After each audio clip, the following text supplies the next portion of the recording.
Hello guys, WhatsApp क्या उठाक में आपका खुशामदीद खुशामदीद खुशामदीद। तो गाइस, आई एम बैक और आप सभी का स्वागत है। आज हम रिएक्शन करने वाले हैं जो भी है। वीडियो का नाम है Ertugrul and Osman Ghazi family tree, Adam to last Ottoman sultan. और चैनल का नाम है, जो मेन ओनर है चैनल के, उनका नाम है इन्फॉर्मेशन चैनल। तो उनका लिंक मैं डिस्क्रिप्शन बॉक्स में दे दूँ। तो और गाइस, सब्सक्राइब करो चैनल को, please please please please please किसी भी तरह से सब्सक्राइब करो, चैनल को लाइक करो और थोड़ा बहुत प्यार मुझे भी दिखाया है, please please, humble request to you. So बिना किसी तरीके और वीडियो लंबा होने वाला है। पॉपकॉर्न जो भी है, चिप्स विप्स जो भी ले को बैठो, अब ऐसा भी खाओ ना कि पेट खराब हो जाए। ला चलो लेट्स स्टार्ट। व्यूवर्स, तुर्कों का शजरा समझने के लिए हमें हज़रत नूह अलैहिस्सलाम पे जाना पड़ेगा, जिनकी पूरी कौम अल्लाह की तरफ से एक अजीम सैलाब में तबाह हो चुकी थी। तो उन्होंने अपने तीनों बेटों को ज़मीन को आबाद करने के लिए मुख्तलिफ जगहों पे भेजा। हाम को अफ्रीका, साम को ईरान और याफीस को मौजूदा रशिया के दरियाए वोल्गा और याक के किनारे भेजा। हज़रत याफीस के 8 बेटे थे। जब हज़रत याफीस की मौत का वक्त नज़दीक आया तो उन्होंने अपने सबसे बड़े बेटे तुर्क को अपना जानशीन मुकर्रर कर दिया। इसके साथ साथ अपने दूसरे बेटों को ये वसीयत भी की कि वो उनके बाद अपने बड़े भाई को यानी तुर्क को हाकिम तस्लीम कर लें। तुर्क क़यादत संभालने के बाद अपने लोगों के साथ मौजूदा किर्गिज़स्तान के इलाके में आबाद हुआ। तुर्क के नाम से ही हज़रत याफीस की तमाम औलाद का नाम मंसूब करके तुर्क रखा गया और पूरी दुनिया में बसने वाली तुर्क नस्ल इन्हीं के नाम से जानी जाती है। यानी तुर्कों का शजरा तुर्क से याफीस और फिर हज़रत नूह अलैहिस्सलाम से जा मिलता है। तुर्क के 4 बेटे थे और उनके बाद उनका सबसे बड़ा बेटा तूतक उनका जानशीन बना। तूतक से 3 नस्लें आगे अलिंजा खान आता है, जिसके 2 जुड़वा बेटे मंगोल और तातार थे, जिन्होंने अपनी बाप की सल्तनत को 2 हिस्सों में तकसीम कर लिया। जिसके बाद तुर्कों के 2 कबीले मंगोल और तातारी वजूद में आए। व्यूवर्स, अर्तुगरुल गाजी की नस्ल अलिंजा खान के बड़े बेटे मंगोल से चली। इसी वजह से कुछ मौर्रख चंगेज खान को भी तुर्कों की नस्ल से ही मानते हैं। मंगोल के 4 बेटे थे, जिनके नाम किर खान, उर खान, कारा खान और कुर खान था। तुर्क नस्ल कारा खान तक पहुंच के अल्लाह और दीन को मुकम्मल तौर पे भुला चुकी थी और इस्लाम छोड़ चुकी थी। उन्हीं वक्तों में कारा खान के यहाँ एक बच्चा पैदा हुआ, जिसका नाम ओगोस खान रखा गया। इस बच्चे ने बहुत छोटी उम्र में अपनी माँ को इस्लाम लाने पे कायल किया, ताहम उसकी माँ अल्लाह की वहदानियत पे ईमान ले आई। जवानी की उम्र तक पहुँच के ओगोस खान ने कई जंगें की और मौजूदा दौर के सेंट्रल एशिया, मिडल ईस्ट, तुर्की, मंगोलिया और जनूबी रशिया के कई इलाके फतह कर लिए। अपनी ज़िंदगी के दरमियानी सालों में उसे 2 औरतों से प्यार हो गया और इन दोनों औरतों से ही उसने शादी कर ली। ओगोस खान की इन दोनों बीवियों से 3 बेटे थे। पहली बीवी ओजोकलार से गो खान, दाग खान और दानीस खान थे, जबकि दूसरी बीवी बोजोकलार से गुन खान, आय खान और यल्दीज खान थे। ओगोस खान के इन 6 बेटों से आगे 24 बेटे थे, यानी ओगोस खान के 24 पोते थे। ओगोस खान के ये 24 पोते 24 तुर्किश कबीलों की बुनियाद बने, जो कि तुर्किस्तान की ओगोज यगू स्टेट में बसते थे। इन 24 कबीलों ने एक कबायली इत्तेहाद बनाया हुआ था और इस इत्तेहाद को ये लोग अपने दादा ओगोस खान के नाम से मंसूब करके ओगोसीन या ओगोजलार कहा करते थे। व्यूवर्स, जैसा कि आप चार्ट पे देख सकते हैं कि ओगोस खान के हर पोते ने एक कबीले की बुनियाद रखी और यही 24 कबीले मुस्तकबिल में मुख्तलिफ इस्लामी रियासतों की बुनियाद बने, जैसा कि काई कबीला उस्मानी और किनेक कबीला सुल्जूक सल्तनत की बुनियाद थी। व्यूवर्स, अर्तुगरुल गाजी का शजरा ओगोस खान और उसकी दूसरी बीवी बोजोकलार के सबसे बड़े बेटे गुनहान से चलता है। गुनहान के 4 बेटे थे जिनके नाम काईहान, बायात, अलकावली और कारावली थे। काईहान ने काई कबीले की बुनियाद रखी थी और यूं काई कबीले का शजरा गुनहान के सबसे बड़े बेटे काईहान से जा मिलता है। काई कबीला ताकत के लिहाज से इन 24 कबीलों में दूसरे नंबर पे था। काई लफ्ज़ का मतलब ताकत और हिम्मत के हैं। इस कबीले का निशान 2 तीर और इनके दरमियान एक कमान पर मुश्तमिल था। गुनहान के बाद काईहान को यगू स्टेट का बादशाह मुंतखब किया गया, जिसने तकरीबन 50 साल तक हुक्मरानी की और 90 साल की उम्र में वफात पाई। काईहान के बाद उसका बेटा तोरमेश आता है, जिसने 100 साल से भी ज़्यादा उम्र पाई और हज़रत मूसा अलैहिस्सलाम का ज़माना देखा और इसी ज़माने में वफात पाई। तोरमेश के बाद भाई तैमूर और फिर बोजलोहान आते हैं। बोजलोहान ने अपने आसपास के कई इलाके फतह किए और हज़रत दाऊद अलैहिस्सलाम के दीन पे ईमान ले आया और उसके बाद अपनी सारी ज़िंदगी इस मज़हब की तबलीग में सर्फ कर दी। बोजलोहान के बाद उसका बेटा कोरकोलो आता है, जो हज़रत सुलेमान अलैहिस्सलाम पे ईमान लाया था और 120 बरस की उम्र में वफात पाई। इसने अपने बेटे का नाम हज़रत सुलेमान अलैहिस्सलाम के नाम पर सुलेमान शाह रखा था। सुलेमान शाह इंतहाई नेक और दीनदार इंसान था। वो अपने दौर का बहुत मशहूर सरदार था और इसी वजह से हिंदुस्तान के एक राजा ने उससे मुतासिर होते हुए उसे हाथियों का एक तोहफा भेजा था। सुलेमान शाह से 20 पुश्तें आगे आया जाए तो यासू नामी शख्स आता है। यासू ने एक रात एक ख्वाब देखा कि अरब की तरफ से एक चांद और सूरज पूरी आबोताब से चमक रहे थे और इनकी रोशनी उस तक पहुंच रही थी। इस ख्वाब के कुछ ही अरसे बाद मक्का में नबी पाक सल्लल्लाहु अलैहि वसल्लम की नबूवत की खबर फैल गई। यासू ने जब ये सुना तो उसने मुसलमान होने का ऐलान कर दिया। उसने कुर्बानी की और अल्लाह के रास्ते में दे दी। उसकी वफात के बाद काराहान ने अपने वालिद की जगह संभाली। काराहान के बाद उसका बेटा तोरूक तख्त नशीन हुआ। तोरूक ने दीन के फ़रोग के लिए बहुत कोशिशें की और हज़रत उस्मान रज़ी अल्लाह ताला अन्हो के ज़माने में वफात पाई। व्यूवर्स, अर्तुगरुल गाजी की पुश्तों में इसके बाद तोरूक का बेटा आइकतलोब आता है। आइकतलोब का एक वज़ीर था जिसे ओरगेज कहा जाता था और जिसके पास सारे हुकूमती इख्तियारात हुआ करते थे। ये वही दौर था जब हज़रत उस्मान गनी रज़ी अल्लाह ताला अन्हो की शहादत हुई। हज़रत उस्मान की शहादत के बाद जब हज़रत अली खलीफा बने तो आइकतलोब ने ओरगेज को उनके पास भेजा और उनसे बैत कर ली। आइकतलोब 20 साल तक हुक्मरानी करने के बाद बनु उमैया के दौर में वफात पा गया। आइकतलोब के बाद उसका बेटा चमनदार आता है, जिसने हज़रत उमर बिन अब्दुल अजीज़ के ज़माने में तुर्कों पे हुकूमत की। इसके बाद यसार और फिर उसका बेटा तोक तैमूर आता है, जिसने मामून और रशीद का ज़माना पाया और तकरीबन 56 साल तक तुर्कों पे हुकूमत की। तोक तैमूर के बाद उसका बेटा संगोर आता है, जिसने करीबन 30 साल तक तुर्कों पे हुकूमत की। संगोर के बाद उसका बेटा काराबतोर आता है। काराबतोर का एक बेटा पैदा हुआ जिसका नाम सल्जूक के पोते के नाम पे तुगरिल रखा गया, जो कि अपनी जवानी में सल्जूक सल्तनत में अहम ओहदों पे फाइज रहा। सल्जूक सुल्तान तुगरिल बेग की तरफ से अब्बासी सल्तनत में सफ़ीर के तौर पे भी काम करता रहा। इसके साथ साथ तुगरिल बेग ने इसे मर्व शहर के करीब एक छोटे से इलाके महान का हुक्मरान बना दिया, जो अपने कबीले समेत वहाँ आबाद हुआ और महान के शहर में ही वफात पाई। तुगरिल के बाद उसका बेटा तैमूर आता है, जो कि ख्वारज़मी सल्तनत में सफ़ीर के तौर पे खिदमात देता रहा। अपनी आखिरी उम्र में महान आया और इसी शहर में वफात पा गया।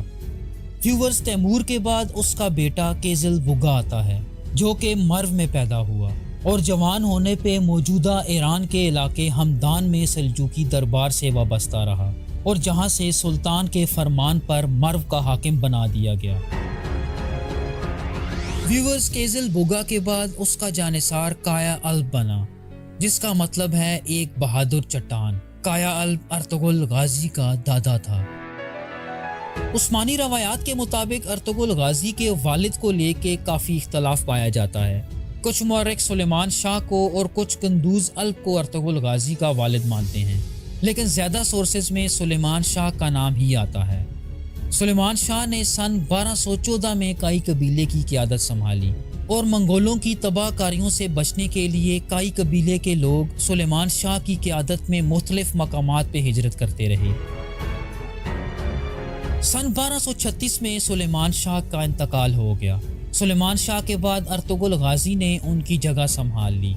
ارطغرل غازی نے کائی قبیلے کی عزت اور وقار کو آسمان کی بلندیوں تک پہنچا دیا اور ایک خالص اسلامی مجاہد کے طور پہ زندگی گزاری۔ ارطغرل غازی کی بیوی حلیمہ خاتون تھی اور ان سے ارطغرل غازی کے 3 بیٹے تھے، جن کے نام عثمان غازی، ساوسی بے اور گندوز الب تھا۔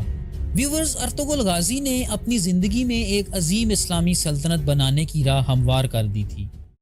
ارطغرل غازی کی وفات کے بعد ان کے سب سے چہیتے بیٹے عثمان غازی نے ان کی جگہ سنبھالی، جنہیں اپنے والد کی طرف سے سوغوت کا شہر وراثت میں ملا۔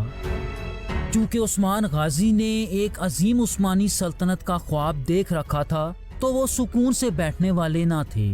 انہوں نے پڑوس کی طاقتور بازنطینی سلطنت پہ حملوں کا آغاز کیا اور بہت کم عرصے میں بلیجک یعنی شہر انیگول اور کئی دوسرے بازنطینی علاقوں پہ قبضہ کر لیا۔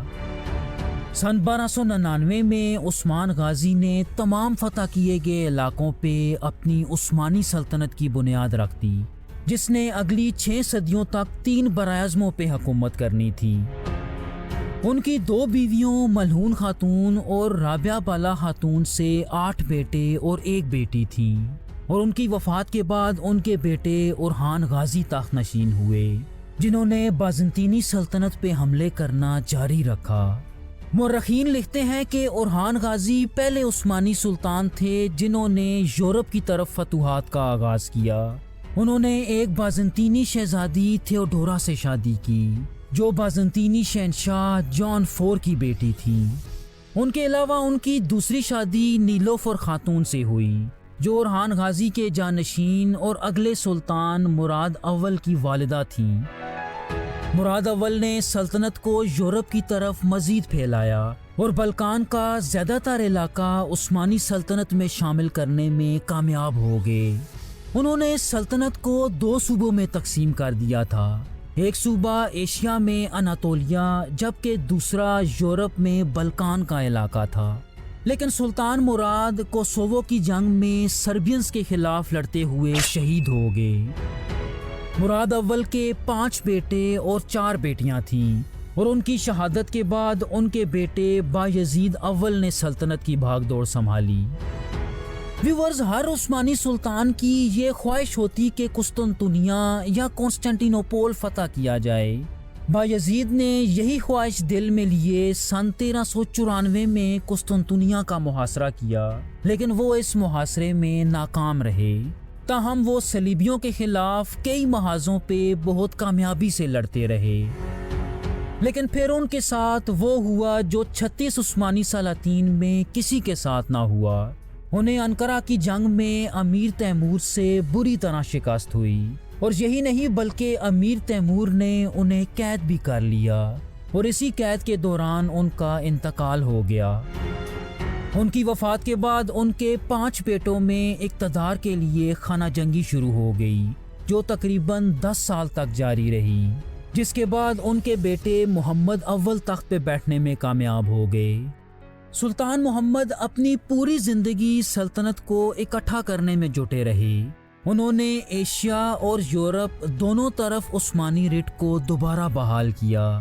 یہی وجہ تھی کہ انہیں محمد دی ریسٹورر کے نام سے بھی جانا جاتا ہے۔ محمد اول کے بعد ان کے بیٹے مراد ثانی بھی سلطنت کو اکٹھا کرنے میں جٹے رہے۔ ان کے دور حکومت میں سلطنت میں تجارت اور اقتصادی ترقی میں خاطر خواہ اضافہ ہوا، اور سلطنت میں پھر سے دولت کی آمد و رفت شروع ہو گئی۔ ان کے بیٹے یوسف عادل شاہ کے بارے میں کچھ تاریخ دان یہ دعویٰ کرتے ہیں کہ انہوں نے 15ویں صدی عیسوی میں برصغیر کی طرف ہجرت کی اور یہاں اپنی عادل شاہی سلطنت کی بنیاد رکھی۔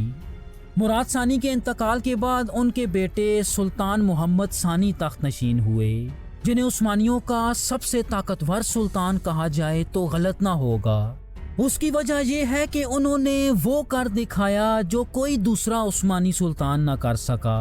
انہوں نے صرف 21 سال کی عمر میں بازنطینی سلطنت کا دارالحکومت قسطنطنیہ فتح کر لیا اور صدیوں بعد حضرت محمد صلی اللہ علیہ وآلہ وسلم کی خواہش اور بشارت کو پورا کر دکھایا۔ آپ صلی اللہ علیہ وآلہ وسلم نے اپنی زندگی میں ہی قسطنطنیہ فتح ہونے اور اسے فتح کرنے والی فوج کو جنت کی بشارت سنائی تھی۔ چنانچہ اس فتح کے بعد اس شہر کو عثمانی سلطنت کا نیا دارالخلافہ بنا دیا گیا اور سلطان کو محمد فاتح کا لقب دیا گیا۔ لیکن سلطان محمد فاتح اس شہر کو فتح کرنے کے بعد رکنے والے نہ تھے، چنانچہ انہوں نے یورپ کی طرف اپنی پیش قدمی کو جاری رکھا اور کچھ ہی عرصے میں یورپ کے گڑھ یعنی اٹلی کی سرحدوں پہ دستک دینے لگے۔ ان کی وفات کے بعد ان کے بیٹے بایزید II تخت نشین ہوئے۔ ان کے بارے میں آتا ہے کہ انہوں نے اسپین سے نکال دیے جانے والے یہودی اور مسلمان ریفیوجیز کو عثمانی سلطنت میں پناہ دی، یہاں تک کہ یہودی مہاجرین کو سلطنت عثمانیہ کی شہریت بھی دے دی گئی۔ یہی وجہ تھی کہ عثمانی سلطنت میں رہتے ہوئے یہودیوں نے اپنا ثقافتی عروج دیکھا۔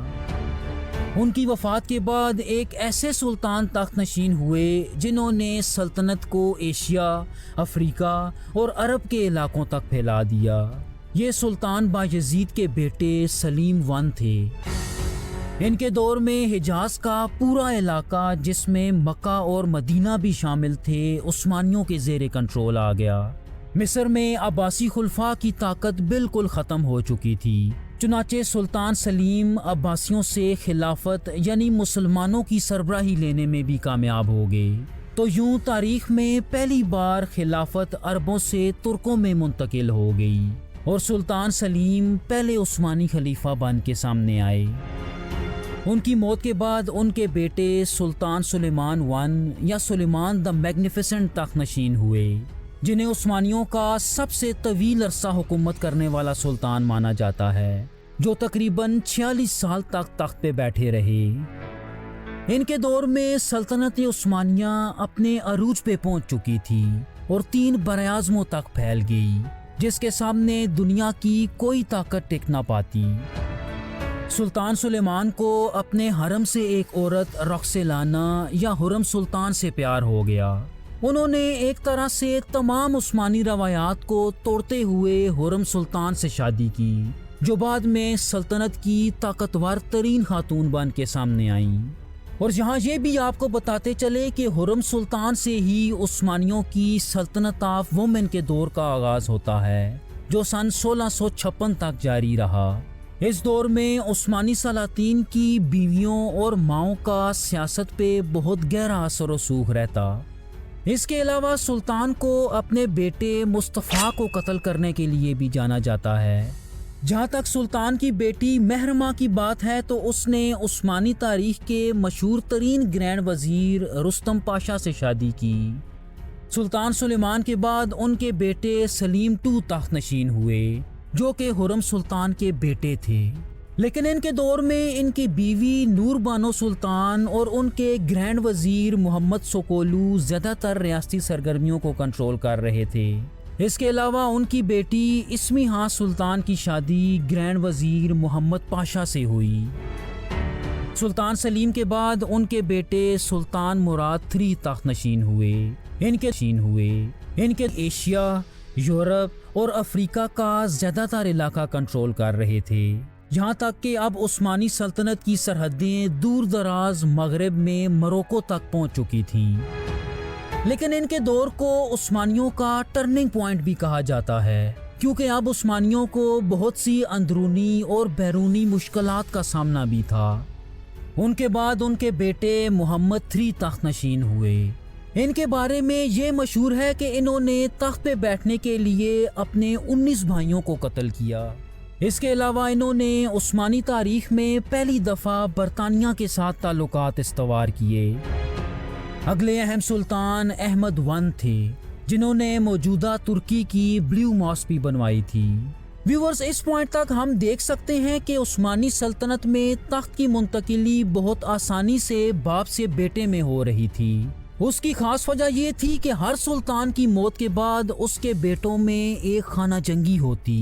जो बेटा इस खाना जंगी में कामयाब हो जाता वो तख्त पे बैठ जाता और तख्त के बाकी उम्मीदवारों को कत्ल कर देता।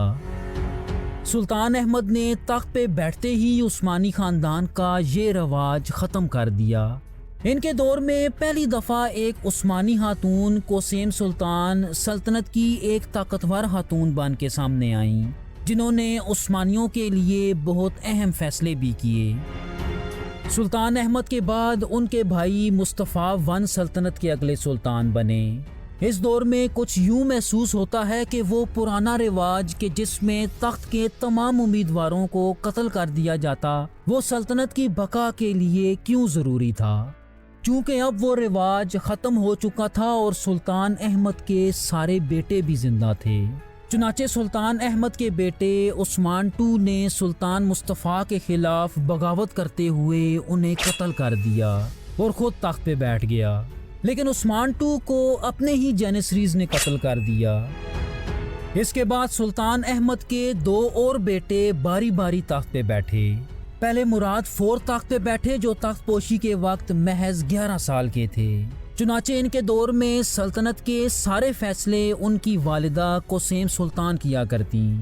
व्यूअर्स, कोसेम सुल्तान को उस्मानी सल्तनत ऑफ वुमेन की इंतहाई अहम शख्सियत माना जाता है। सुल्तान मुराद IV के बाद उनके भाई इब्राहिम तख्त नशीन हुए, जो दिमागी तौर पे ठीक ना थे। चुनाचे इनके दौर में भी कोसेम ही इनडायरेक्टली हुकूमत कर रही थी। जब सुल्तान इब्राहिम ने कोसेम के खिलाफ बगावत करने की सोची तो कोसेम ने उन्हें कत्ल करा दिया। इब्राहिम के बाद उनके बेटे मोहम्मद IV सिर्फ 6 साल की उम्र में तख्त नशीन हुए, लेकिन ये सुल्तान भी सल्तनत चलाने के लिए कोसेम पे ही इन्हिसार किया करते। जब हुकूमत में कोसेम सुल्तान की मुदाखलत हद से ज़्यादा बढ़ गई तो सुल्तान की माँ तुरान शाह भी मैदान में आ गई और उन्होंने कोसेम को कत्ल करा दिया। व्यूअर्स, ये वो दौर था कि जब सल्तनत मुकम्मल तौर पे ज़वाल का शिकार थी। उस्मानी फ़ौज कई महाजों पे जंगें भी हार रही थी और आहिस्ता आहिस्ता अपने इलाके भी खो रही थी। इसके बाद सुल्तान मोहम्मद IV की नस्ल से कई सुल्तान थोड़े थोड़े वक्तों के लिए तख्त पे बैठे, लेकिन इनमें से अक्सर को सल्तनत चलाने का ज़्यादा पता ना था। चुनाचे हम सुल्तान अब्दुल हमीद I के दौर में आते हैं, जिन्होंने सल्तनत को संभालने की हर मुमकिन कोशिश की, लेकिन सल्तनत उस वक्त इतनी कमज़ोर हो चुकी थी कि ख़जाने में फ़ौज की तनख्वाह देने के पैसे भी ना थे। ये वो दौर था कि जब शेर मैसूर टीपू सुल्तान ने अंग्रेज़ों के खिलाफ सुल्तान से मदद मांगी, लेकिन चूंकि उस्मानी खिलाफत उस वक्त खुद लड़खड़ा रही थी तो सुल्तान ने मदद से इनकार कर दिया। इनकी वफ़ात के बाद इनके भतीजे सलीम III तख्त नशीन हुए, जिन्हें काफ़ी बासलाहियत सुल्तान समझा जाता था और इनसे बहुत उम्मीद भी की जा रही थी कि ये सल्तनत की तकदीर बदल देंगे। ताहम इन्हें एक साजिश के ज़रिए जेनिसरीज के हाथों कत्ल करा दिया गया। व्यूअर्स, यहाँ दिलचस्प बात यह है कि सुल्तान सलीम III के कत्ल के वक्त उस्मानी ख़ानदान के सिर्फ 2 मर्द ही जिंदा बचे थे। ये दोनों सुल्तान अब्दुल हमीद के बेटे मुस्तफ़ा IV और महमूद II थे, जो बारी बारी तख्त पे बैठे। सुल्तान महमूद II ने अपने दौर में सल्तनत के तौर तरीक़ों में बहुत ज़्यादा इस्लाहात की, यहाँ तक कि सुल्तान और हुकूमती लोगों के कपड़े तक तब्दील कर दिए गए। इन्हीं के दौर में उस्मानी सल्तनत और आले सऊद पहली दफ़ा आमने सामने आए कि जब आले सऊद की पहली सऊदी स्टेट ने मक्का और मदीना पे कब्ज़ा कर लिया, जिसके नतीजे में सुल्तान ने आले सऊद को कुचलते हुए दोनों मुक़द्दस मकामात से सऊदियों को निकाल दिया। और व्यूअर्स, इसी दौर से अरबों और उस्मानियों के दरमियान दुश्मनी का आगाज़ होता है। इनकी वफ़ात के बाद उस्मानी सल्तनत 2 सिमतों में तकसीम हो गई और ये 2 सिमतें सुल्तान महमूद II के 2 बेटे सुल्तान अब्दुल मजीद I और सुल्तान अब्दुल अजीज़ थे। चुनाचे अगले आने वाले सुल्तान सल्तनत में उठने वाली बगावतों और दुश्मन साजिशों के खिलाफ नाकाम रहे, लेकिन इनमें एक सुल्तान ऐसे भी थे जो अंधेरे में रोशनी की एक किरण नजर आ रहे थे। इनका नाम सुल्तान अब्दुल हमीद II था, जिन्हें उस्मानी सल्तनत का आखिरी बासर सुल्तान समझा जाता है। इनके दौर में सल्तनत मुआशी तौर पे दिवालिया हो चुकी थी और उस्मानी सल्तनत को अब यूरोप का एक बीमार मर्द कहा जाने लगा। सुल्तान अब्दुल हमीद का सबसे बड़ा चैलेंज यंग टर्क मूवमेंट थी, जिनका मकसद खिलाफत के निज़ाम को ख़त्म करके आइनी हुकूमत का क़याम था। सुल्तान अब्दुल हमीद ने यहूदियों की तरफ से दी जाने वाली कई ऑफर्स को ठुकरा दिया, जिनसे उस्मानी सल्तनत के सारे मसाइल हल हो जाने थे। लेकिन सन 1909 में दुश्मन अनासिर सुल्तान अब्दुल हमीद को मजूल कर देने में कामयाब हो गए। पहली जंग अजीम में सुल्तान अब्दुल हमीद के भाई सुल्तान मोहम्मद V सल्तनत की भागदौड़ संभाल रहे थे। इस जंग में उस्मानियों ने जर्मनी का साथ दिया और आखिरकार उस्मानी ये जंग हार गए। इसके नतीजे में इत्तेहादी ताकतों ने उस्मानी सल्तनत को 15 से ज़ायद मुल्कों में तकसीम कर दिया और सन 1922 में मुस्तफ़ा कमाल ने रिपब्लिक ऑफ तुर्की की बुनियाद रख दी।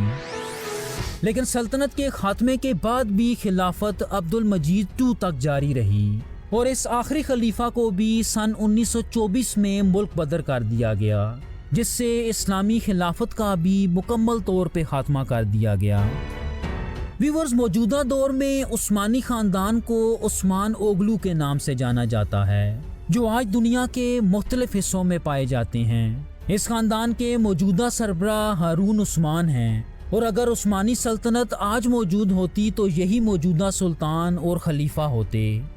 व्यूअर्स, सल्जूक सलातीन की फैमिली ट्री ओगोस खान से कैसे चलती है? सल्जूक सल्तनत की मुकम्मल फैमिली ट्री देखने के लिए स्क्रीन पे दी गई वीडियो ज़रूर मुलाहिज़ा कीजिए और हमें सपोर्ट करने के लिए चैनल सब्सक्राइब ज़रूर कीजिएगा। Thank you so much. वो ये अच्छा वीडियो, बाप रे, इतना लंबा अरसे से चले से बोल को आई डोंट नो। मुझे सुलेमान शाह से मालूम था, जैसे मैं देखा था अरशदुल गाजी सीरीज, तो मुझे वो मालूम था।